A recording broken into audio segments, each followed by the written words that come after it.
मैं यही चाहता हूं कि सबसे पहले आप ये लड़की को देख लीजिए।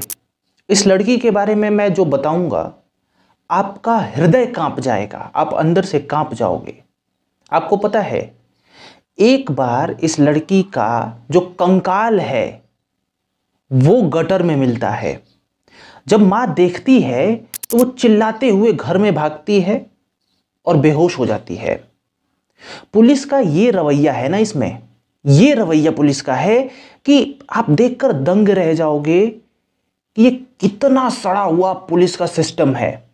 मतलब मैंने जब ये पढ़ा तो मुझे भरोसा नहीं हुआ, आपको भी नहीं होगा। ये कहानी शुरू होती है 18 सितंबर 2012 को। अतुल्य चक्रवर्ती और मैत्री, जो कि पत्नी का नाम है, ये लोग के साथ इनकी बेटी, जो कि 12 वर्ष की एक थी, छोटी वाली बेटी, वो रहा करती थी।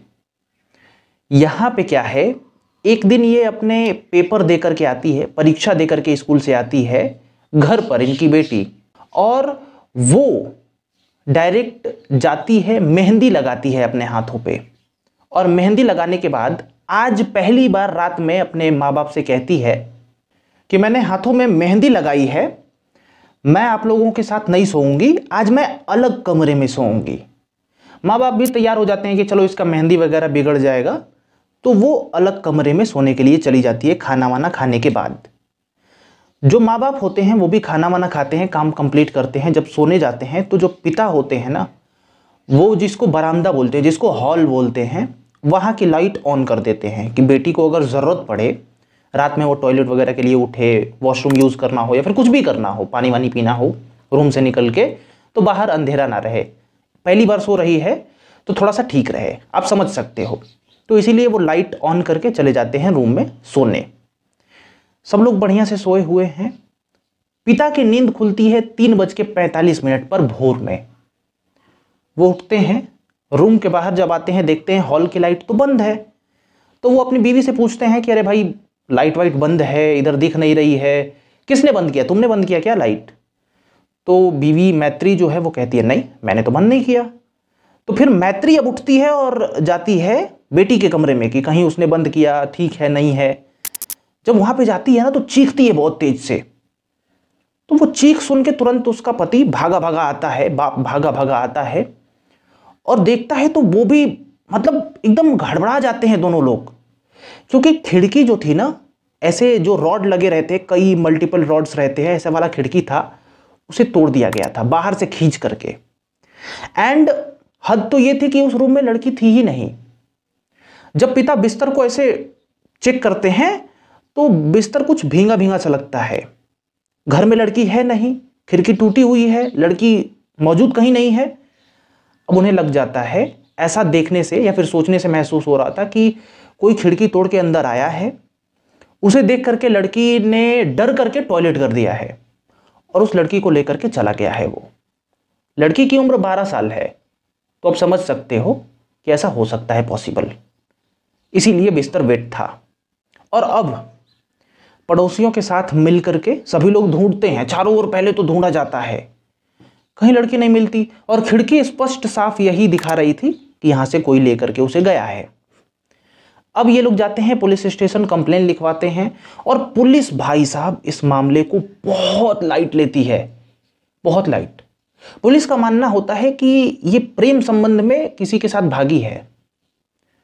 हद तो ये हो जाती है, मैं अभी पुलिस की हद बताता रहूंगा आपको, लेकिन आप समझिए कि ये प्रेम प्रसंग में ही अभी खोजबीन करते रहते हैं कई दिनों तक, बाकी और कुछ नहीं ढूंढा जाता। अभी पुलिस का थोड़ा सा और डार्क चीज बताते हैं। कोई भी घटना जिस स्थल पे घटी है वहां पे पुलिस को पहुंचना चाहिए ना। पुलिस वहां पे कब पहुंचती है पता है? 30 दिन बाद, 1 महीने बाद पुलिस पहुंचती है। और सबसे पहले ये इल्जाम है पुलिस पे कि वो इस मामले को ऑनर किलिंग बनाना चाहती थी, मतलब कि इसके माता पिता ने ही उसके साथ कुछ किया है, ऐसा पुलिस प्रदर्शित करना चाहती थी। आकर के टंकी चेक की कि कहीं छुपाया है कि नहीं, या फिर बहुत कुछ घर में। घर वालों का यह भी कहना है कि पुलिस तो मतलब सबूतों के साथ भी खेलवाड़ कर रही है, यह इल्जाम है पुलिस पे। आप समझिए 30 दिन बाद पुलिस पहुंचती है। और थोड़ा सा झटका आपको दे देते हैं, जो एसपी हैं मुजफ्फरपुर के, वो 33 दिन बाद घर पे पहुंचते हैं चेक करने के लिए। जो वहां के आईजी हैं वो 40 दिन बाद पहुंचते हैं घर पे। और जिसको सबसे पहले पहुंचना चाहिए, फॉरेंसिक टीम। कहीं भी ऐसी घटना हो तो फॉरेंसिक टीम जाती है, देखती है, वहां से छोटे छोटे बारीक बारीक सबूत इकट्ठे किए जाते हैं। वो फॉरेंसिक टीम इस केस में 45 दिन बाद पहुंची। माता पिता 1 महीने तक इस रूम को टच भी नहीं करते, एक उंगली से भी, कि पुलिस आएगी, जांच करेगी। लेकिन पुलिस बाहर ही बाहर तलाश कर रही है बहुत कुछ। एक आध बार कुछ लोग दस्तक दिए हैं, नहीं तो 1 महीने बाद असली जांच शुरू होती है। आप समझ रहे हो। फॉरेंसिक टीम, जो कि उनका ये काम होता है कि केमिकल्स वगैरह का यूज किया गया है क्या। अब देखिए सरिया जो होता है ना, इतना बड़ा बड़ा, कोई सोया हुआ है तो ऐसा नहीं है ना कि किसी चीज से खींच के तड़ से तोड़ा जाए, नहीं तो सामने वाला जग जाएगा, चिल्ला देगा। सरिया कैसे कटेगा? कुछ केमिकल्स के जरिए ही तो कि उसे आराम से निकाल दिया जाए। तो केमिकल्स को पकड़ने के लिए केमिकल डाला गया है कि नहीं, 45 दिन बाद कौन सा केमिकल वहां पे मिलेगा। लेकिन फिर भी फॉरेंसिक टीम पहुंचती है 45 दिन बाद। अब आप समझ रहे हो इस केस में क्या हो रहा है। यहां पे घर वालों का कहना था कि जो भू माफिया है ना इधर, बहुत सक्रिय हैं। भू माफिया, जो कि जिनको कोई जमीन पसंद आ जाती है तो वो लोग उसे कैप्चर करने के लिए कुछ भी करने लगते हैं, धमकी वमकी सब कुछ, ठीक है। तो इन पे शक जता रहा था घर वाला, पर पुलिस उनको छोड़ के इन्हीं पे टूट रही थी कि शायद इन्हीं लोगों ने ये किया, इन्हीं लोगों ने वो किया। जांच भी इतनी लेट शुरू। जांच तो इनिशियली में शुरू हो गई थी, पर अच्छे से नहीं। 30 दिन बाद पुलिस का पहुंचना, आप समझ रहे हो, 45 दिन बाद आप समझ रहे हो फॉरेंसिक टीम का पहुंचना। तो ऐसा मामला था। अब इसी में क्या होता है, 26 नवंबर 2012 को यहां पे एक बड़ा विचित्र काम होता है। मतलब एक व्यक्ति हैं, वार्ड पार्षद हैं, राकेश कुमार सिंह उर्फ पप्पू। ये कथित तौर से ये कहा गया, जो सामने आया है, कि एक बगल में नाला था, उसको साफ करने में पता नहीं क्यों इनको ज्यादा इंटरेस्ट था कि उसे साफ करो साफ करो। नगर निगम पे बहुत प्रेशर बना रहे थे कि इस नाले को साफ करो, और वो वहीं पे खड़ा होकर के साफ करवा रहे थे नगर निगम वालों से। हद तो तब हो गई कि जब उस नाले को साफ किया गया तो उसी में कंकाल मिला, और कंकाल मिलने के बाद ये हल्ला पूरा फैल गया कि ये उसी का, लड़की का ही कंकाल है, क्योंकि इतने दिन तक मिली नहीं है वो। अब उसकी माँ आती है, देखती है, वो मानती ही नहीं है बिल्कुल, ठीक है। पिता का भी हालत खराब हो जाती है, घर में बेहोश हो जाती है। चलो वो सब सिनेरियो ठीक हो गया। पुलिस आती है, कंकाल को लेकर चली जाती है। अब देखिए मामला सब आगे बढ़ता है, ऐसा सब उधर होता रहता है। इधर 3 फरवरी 2013 को बिहार में जो नीतीश कुमार मुख्यमंत्री हैं, वो जनता दरबार लगाते हैं। और इसी जनता दरबार में माँ, बाप और जो बेटी एक बची है, 2 बेटियां थी, एक तो गायब हो गई, एक और बेटी, तो वो बेटी, माँ बाप और बेटी जनता दरबार में नीतीश कुमार के पहुंचते हैं और वहां पे कहते हैं कि देखिए पुलिस का ये सब हाल है और मुझे पुलिस पे भरोसा नहीं है। अब पुलिस कुछ नहीं कर रही, कोई जांच एजेंसी दीजिए हमें और उसी से काम करवाइए। नीतीश कुमार इस बात को ऊपर लेके जाते हैं और फिर इसमें एंट्री होती है सीबीआई की और सीआईडी की, ठीक है। अब यहां पे सीबीआई जो है 14 फरवरी 2014 में, मामला 2012 का है, अब तक कुछ नहीं पता चला है। 2014 में ये हाथ में केस लेती है सीबीआई। और हाँ, एक बात मैं फिर से बता दूं, जो कंकाल मिला था ना, उस टाइम पुलिस ने इनको कहा था, माता पिता को, कि अपना डीएनए टेस्ट करवाओ और इस कंकाल का डीएनए टेस्ट दोनों मैच करा के देखा जाएगा कि ये कंकाल है किसका। पर उस समय माता पिता साफ मना कर देते हैं कि हम डीएनए टेस्ट नहीं देंगे, क्योंकि हमें पुलिस पे भरोसा ही नहीं है। वो पता नहीं क्या बोलेगी क्या नहीं बोलेगी, दूसरे के कंकाल को हमारा कहीं कह दे, क्योंकि उनको पूरा शक होता है कि पुलिस मिली हुई है, ठीक है। अब यहां पे देखिए, बाद में फिर जांच भी होती है, डीएनए टेस्ट में आता भी है कि लड़की वही है, ठीक है। जिस लड़की का नाम सोना है, जो गायब हुई थी, वही लड़की है इस कंकाल के रूप में, ये तो साबित हो गया। लेकिन अभी तक माता पिता ये कह रहे हैं कि नहीं हमारी बच्ची आएगी, ये करेगी वो करेगी। हालांकि मन मानता नहीं है, लेकिन साबित हो गया कि वही लड़की है।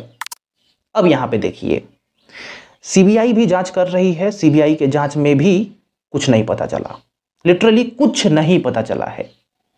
क्योंकि आप सोचिए ना, 2 साल में क्या ही, 2 साल बाद सीबीआई यहां पे आई है, पुलिस जिसको जाकर के वहां पे केमिकल्स वगैरह या फिर कुछ भी, एनीथिंग विल बी पॉसिबल, कुछ भी छोटे से छोटे हाथ के निशान या फिर कुछ भी, वहां पे जाके पहले ही फोरेंसिक डिपार्टमेंट को पकड़ लेना चाहिए, देख लेना चाहिए था। सरिया पे जिसे तोड़ा गया या फिर कुछ भी किया गया, हाथ का निशान, फिंगरप्रिंट्स, 45 दिन बाद कौन सा निशान वहां पे बचा रहेगा? Think about it. खैर, यहां पर 2012 में यह केस हुआ था, लेकिन सीबीआई के पास लेट पहुंचा और अब 2020 में इस केस को कोर्ट में एक रिपोर्ट पेश की गई और जिसमें बंद कर दिया गया इस केस को, और बताया भी गया कि सीबीआई ने एक घोषणा किया कि जो भी इस केस के रिलेटेड जानकारी देगा पुख्ता, उसे 10 लाख रुपए का इनाम दिया जाएगा। और अभी तक सीबीआई को कोई इंफॉर्मेशन किसी ने दिया नहीं है। इसी के जरिए ये सब रिपोर्ट पेश करके इस केस को क्लोज कर दिया गया, तब तक के लिए जब तक कोई पुख्ता सबूत ना दे दे सीबीआई को और फिर से ये केस रीओपन ना हो। अब क्या ही होगा, केस भी बंद हो गया, कुछ मिला ही नहीं। लेकिन थिंक अबाउट इट, जिस तरीके से इस केस में पुलिस काम करती है, जिस तरीके से पूरा सिनेरियो बनता है, आप सोचो और कमेंट सेक्शन में जरूर बताओ। जो भी इंफॉर्मेशन है वो मैंने ऑथेंटिक मीडिया रिपोर्ट से ली है, और इसको देख करके पुलिस तो भाई वाह ही वाह, क्या कह सकता हूं। आप लोग बताओ, आप लोग ज्यादा बोल सकते हो, बिकॉज मैं वीडियो बना रहा हूं, कोई भी कुछ भी हो सकता है, डर नहीं है, बट फिर भी। खैर, मिलते हैं किसी अन्य वीडियो में। राम राम, जुड़े रहिए।